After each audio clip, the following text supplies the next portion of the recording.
আমার শ্রদ্ধেয় শ্রোতাগণ, আজকে আলিম আমার তাল কুড়ানো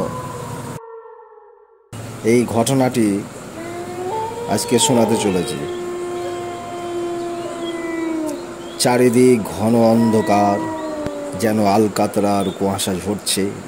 নিজেকে হারিয়ে দেওয়া নিশীথ অন্ধকার সমুদ্রে জোনাকির মিটমিট আলোর মাঝে, ঝিঁঝু পোকার নীলম শিহরণ ঝিঁঝু শব্দের মাঝে, তাল পাতার ঝাঁঝর ধ্বনির মাঝে হঠাৎ দুম করে তাল আছড়ে পড়ার মতো একটা শব্দ ভেসে এলো।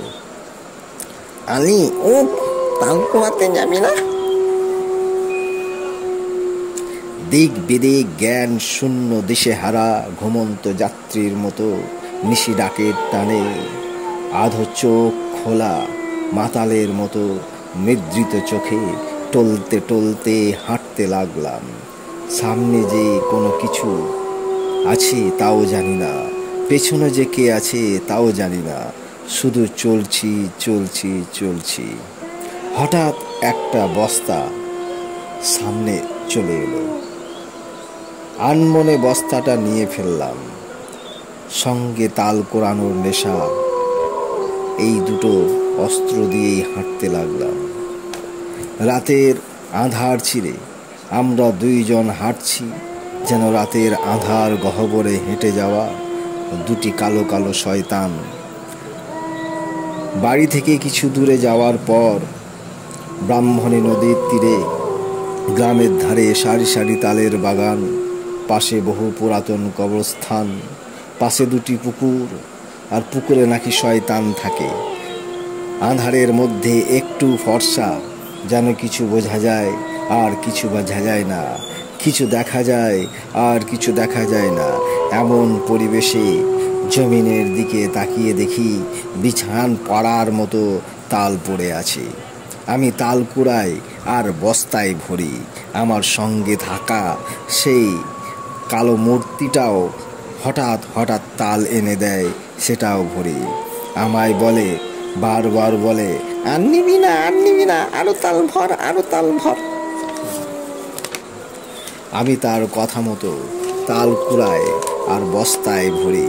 আমি দেখছি তালও শেষ হয় না, আবার বস্তাও ভরে না।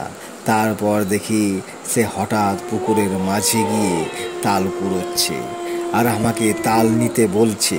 আমি পুকুরে হাঁটেও খানিক নামলাম। তারপর মনে পড়ল, আমি তো বস্তাটা নিয়ে আনিনি। তাহলে বস্তাটা নেওয়ার জন্য পুকুরের পাড়ে উঠলাম। আর যেমনি উঠেছি ওপরে, পেছন ফিরে দেখছি সে আমার পেছনে দাঁড়িয়ে আছে। আমি চমকে গেলাম, শরীরটা যেন শিউরে উঠল। ভাবলাম সে তো এখনই পুকুরের মাঝখানে ছিল। এক সেকেন্ডে আমার পাশে এলো। আমি চুপ ছিলাম। সে আমাকে খোনা গলায় বলল, চল ওই পুকুরে, সেখানে অনেক তাল আছে। আমি বললাম, সেখানে শয়তান থাকে, আমি যাব না। তখন সে রেগে খোনা গলায় ধমকি দিয়ে বলল, যাবি না, চল। আমি তার দিকে তাকিয়ে দেখি তার চোখ দিয়ে লাল লাল শিখা বের হচ্ছে। আমি মাগো বলে দৌড় দিলাম কবরস্থানের দিকে, আর বিসমিল্লাহ বলে কবরের ওপরে চেপে গেলাম। যেমনি চাপলাম তেমনি দেখি চারিদিকে শুধু লাশ আর লাশ। গোটা শরীর তরতর করে ঘামছে। পা থেকে মাথা পর্যন্ত গোটা লোম খাড়া হয়ে উঠেছে। বুকের ভিতরটা থরথর করে কাঁপছে। মুখ দিয়ে কোনো কথা বের হচ্ছে না, বাক রুদ্ধ। একদিকে শয়তান আর অপর দিকে কবরস্থানের জ্যান্ত লাশ। এমন অবস্থায় আমি বেঁচে আছি না মারা গেছি আমি নিজেই বুঝে উঠতে পারছি না। আমি একেবারে স্থির হয়ে গেছি, কবরের মাঝখানে দাঁড়িয়ে আছি। চারিদিকে কবরবাসীগণ আমাকে ঘিরে রেখেছে, যেন এক সাদা কাফনের জনসমুদ্র। যুবক, বয়োজ্যেষ্ঠ, শিশু, বৃদ্ধা সকলেই সাদা মেঘের মতো দণ্ডায়মান হয়ে আছে। কবরস্থানটি যে কত প্রশস্ত তা আমি কল্পনাও করতে পারছি না। একদিকে শয়তান দাঁড়িয়ে আছে আর একদিকে সাদা কাফনের লাশ। আমার মুখ দিয়ে কোনো শব্দ বের হচ্ছে না। আমার মাথা হ্যাং হয়ে গেছে, কোনো কাজ করছে না। বুকটা ধরধর করছে, শরীরটা থরথর করছে, দেহে যেন হিমবাহের মতো তত্তর করে ঘেমে চলেছে। এমন সময় একজন বুজুর্গ, গোটা শরীরে সাদা কাফনে মোড়া, মাথায় সাদা হিজাব, মুখে সাদা লম্বা লম্বা দাড়ি, আমার সামনে এলো এবং জিজ্ঞাসা করলো, তুই এত রাতে এখানে কি করছিস রে বোকা?